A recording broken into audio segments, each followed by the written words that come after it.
Pagi kok, jadi Project Nathan pada hari ini namanya VSPN Project kok. Nah, VSPN Project sendiri itu membahas tentang isu-isu sosial yang ada di Indonesia. Nah, fokus kita itu ada di kualitas hidup kok. Nah, kualitas hidup sendiri terdiri ada dua faktor. Ada faktor internal yang bisa kita kontrol, ada juga faktor eksternal yang kita nggak bisa kontrol kok. Contohnya seperti orang yang buang sampah sembarangan, pencemaran udara, pencemaran lingkungan, yang tentu akhirnya membuat lingkungan di sekitar kita itu cukup memprihatinkan ya kok. Tapi ada juga yang bisa kita kontrol kok.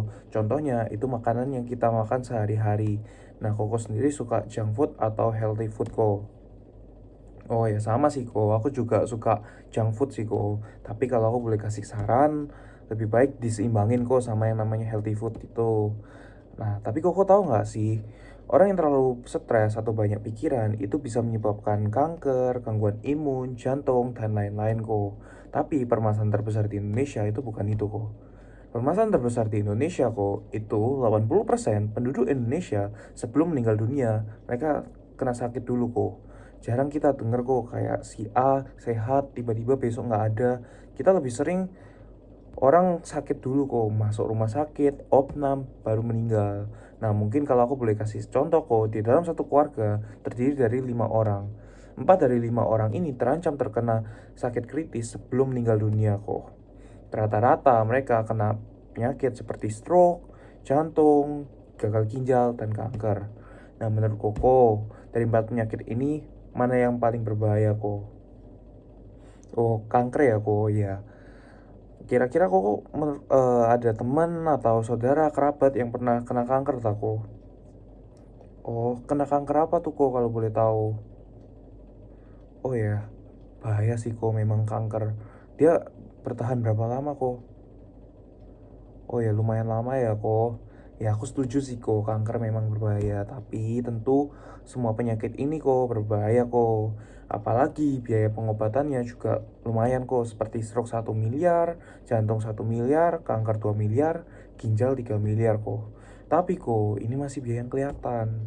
Ada juga biaya yang nggak kelihatan kok. Nah, maksudnya apa? Seperti aku kasih contoh ini kok, seperti bongkahan batu es.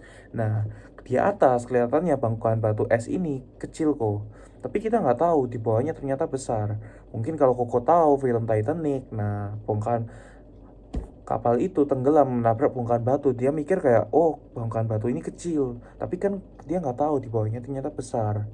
Nah, mungkin sama kok, bisa dibilang, biaya pengobatan cuma 200 juta sampai 1 miliar, aku ada uangnya, aku bisa bayar. Tapi kan kembali lagi kok, ini masih biaya yang kelihatan. Nah, ada juga biaya yang nggak kelihatan. Nah, maksudnya apa? Misal kok orang yang udah terkena kanker, otomatis pasti ingin melakukan pengobatan yang terbaik. Nah, pengobatan yang terbaik udah pasti di luar negeri kok. Nah, akhirnya ada yang namanya biaya akomodasi dan transportasi untuk melakukan pengobatan ke luar negeri kok. Nah, dengan kita melakukan pengobatan ke luar negeri, otomatis kita meninggalkan bisnis kita, pekerjaan kita, dan akhirnya otomatis pasti juga menghambat yang namanya income kita kok. Terus belum lagi bagaimana dengan kepercayaan pelanggan, kepercayaan pemasok, belum lagi nanti masa depan karir gimana, belum lagi nanti stres kok, belum bayar cicilan, rumah, mobil, kartu kredit, biaya anak, dan lain-lain. Dan itu semua kok total kerugiannya 5 kali dari biaya pengobatan. Nah, in the sharing aku hari ini kok, aku ada satu analogi. Sepasang suami istri, mereka bekerja. Mereka bekerja untuk yang mendapatkan yang namanya income. Nah, income ini mereka pakai untuk yang namanya biaya hidup kok, seperti beli rumah, beli mobil, biaya anak, dan lain-lain. Dan mereka juga menyisihkan untuk tabungan. Nah, tabungan sendiri kok itu terdiri dari 3. Ada tabungan masa depan anak, tabungan dana darurat, dan yang terakhir tabungan masa tua atau dana pensiun. Dari 3 ini mana yang paling penting kok? Ya udah pasti semua penting ya kok. Dan untuk mengumpulkan semua tabungan ini itu butuhkan waktu bertahun-tahun. Nah, aku langsung masuk di contohnya seperti Bapak A umur 35 tahun tidak merokok kok. Nah, Bapak A ini punya uang kok. Dia taruh uangnya di bank. Di tahun pertama dia naruh 3 juta per bulan. Di tahun kedua dia naruh 3 juta per bulan. Di tahun ketiga dia naruh 3 juta per bulan. Tiba-tiba di tahun keempat kok, Bapak A ini terkena penyakit kanker dan keluarlah bill 1 M. Nah, menurut Koko nih, 1 M ini bisa nggak di cover sama bank yang dia tabung? Ya, tentu nggak bisa ya kok. Akhirnya solusinya apa kok? Solusinya mau nggak mau Bapak A pasti jual aset, jual mobil, jual rumah. Tapi masa rela sih kok jual mobil, jual rumah yang udah kita dapat secara susah? Ya udah pasti nggak rela lah ya kok. Atau mungkin solusi lainnya pinjam saudara, pinjam kerabat. Tapi kok di zaman sekarang pinjam 1 juta, 2 juta aja udah bikin hubungan retak kok. Apalagi pinjam 1 M. Atau mungkin solusi lainnya minta sumbangan di kitabisa.com, tapi menurutku itu masih belum menjadi solusi kok. Karena untuk mengumpulkan sumbangan-sumbangan itu membutuhkan waktu bertahun-tahun. Ya keburu orangnya udah nggak ada kok. Ya jadi nabung di bank masih belum menjadi solusi kok. Ya let's say Bapak A punya opsi kedua kok. Bapak A punya opsi kedua yaitu nabung di bank plus beli asuransi kesehatan. Case-nya sama kok. Di tahun pertama Bapak A nabung 3 juta per bulan. Di tahun kedua Bapak A nabung 3 juta per bulan. Di tahun ketiga juga nabung 3 juta per bulan. Di tahun keempat tiba-tiba terkena kanker, keluarlah bil 1 M kok. Nah menurut Koko nih, asuransi kesehatan yang dia beli itu bisa mengcover nggak biaya 1 M ini? Belum tentu bisa kok, karena tergantung dia ambil yang apa. Nah, asuransi kesehatan sendiri itu terbagi menjadi dua kok. Yang pertama ada yang namanya inner limit. Nah, contohnya inner limit itu seperti apa? Nah, ini kok misal keluar bil rumah sakit itu sebesar 1,9 M. Biaya yang disetujui atau biaya yang di cover itu cuman sebesar 7% kok kurang lebih. Atau kurang lebih harus nombok sebesar 1,7 M. Kita kan beli asuransi kesehatan untuk mengcover kesehatan kita kok. Nah, tapi kok masih harus nombok. Nah, ini asuransi yang kurang bagus kok. Tapi ada juga asuransi yang bagus kok. Namanya sesuai tagihan atau on bill. Nah, misal keluar bill rumah sakit sebesar 1,2 M. Biaya yang disetujui oleh pihak asuransi itu hampir 100% dari biaya bill yang keluar kok. Nah, ini asuransi yang bagus kok. Nah, Koko sendiri udah pakai asuransi atau belum? Oh, sudah ya kok. Udah, itu ikut di mana kok? Oh, ikut di Prudent. Ya, ya, ya. Itu ikut di saudara atau temen kok? Oh, di saudara kok. Udah berapa lama tuh kok kalau boleh tahu?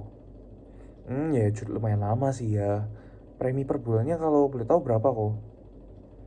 Oh ya lumayan ya. Berarti kok bagus lah udah open minded sama insurance. Karena nggak semua orang itu open minded kok tentang insurance. Nah, aku izin lanjut ya kok. Tapi kok buat Nathan nabung di bank plus beli asuransi kesehatan itu masih belum menjadi solusi. Karena apa? Karena orang yang udah terkena kanker, udah pasti dia nggak bisa kerja lagi kok. Nggak bisa kerja produktif, nggak bisa kerja 9 to 5. Akhirnya otomatis pasti menghambat yang namanya income-nya dia. Dia udah nggak bisa kerja ya udah pasti nggak dapat income kok. Akhirnya mau nggak mau dia hidup dari yang namanya saving atau tabungannya dia. Nah, tapi kan tabungan lama-lama juga bisa habis kok. Nah, belum lagi ada yang masih berjalan namanya biaya hidup. Atau Koko kalau kan Koko ikut di Prudent nih kok. Ada juga yang namanya bayar premi. Nah, Bapak A ini untuk makan aja udah susah kok, apalagi bayar premi. Makanya buat Nathan, nabung di bank plus beli asuransi kesehatan masih belum menjadi solusi kok. Nah, solusinya apa? Solusinya di program yang Nathan lagi kembangin itu namanya Financial Stability Program atau kita singkat biasanya FSP. Case-nya sama kok, di tahun pertama sampai tahun ketiga, Bapak A nabung 3 juta per bulan. Nah, di bulan keempat, Bapak A tiba-tiba terkena kanker kok, keluar bill sebesar 1 M. Biaya 1 M ini kita cover kok, sama kayak asuransi biasanya pada umumnya. Nah, tapi keunggulan kita kasih uang 1 M cash. Nah, kenapa kok kita kasih uang 1 M cash? Karena kembali lagi kok, orang yang udah terkena kanker, dia udah pasti nggak bisa kerja. Dengan dia nggak bekerja udah pasti income-nya juga terganggu. Belum lagi biaya hidupnya masih berjalan. Nah, kita kasih uang 1 M cash ini itu untuk biaya hidupnya kok. Uang ini bisa dipakai untuk bayar cicilan rumah, cicilan mobil, biaya anak, dan lain-lain kok. Dan mungkin kalau di asuransi pada umumnya masih ada yang namanya bayar premi kok. Nah, di program kita di bulan-bulan berikutnya, kok nggak usah bayar premi dan itu sampai usia 65 tahun dan itu dijamin kok. Karena buat apa kita kasih uang 1 M cash nih kok, tapi kalau bulan-bulan berikutnya kok diminta, kok jangan lupa ya bayar premi lagi kan ya percuma kok. Nah, let's say nih kok Bapak A udah berobat 1 tahun, 2 tahun, tiba-tiba terjadi komplikasi meninggal dunia dipanggil Tuhan. Nah kita kasih uang 1 M cash lagi kok. Ini untuk keluarga yang ditinggalkan. Untuk istri, untuk anak-anaknya.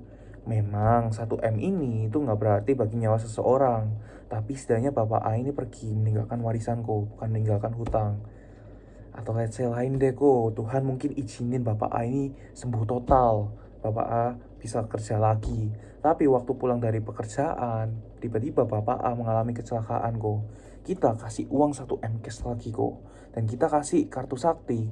Nah, kartu sakti itu apa? Kartu sakti itu biaya rawat inap di seluruh rumah sakit Asia. Dan itu 1 bedroom, VIP class, jadi cashless dan on bill. Jadi Koko datang ke rumah sakit, nggak perlu antri, tinggal kasih kartu, langsung masuk. Nah, menurut Koko dari 3 opsi yang Nathan jelasin, yang paling bagus yang mana kok? Yang pertama nabung di bank, yang kedua nabung di bank plus asuransi kesehatan, yang ketiga di FSP kok.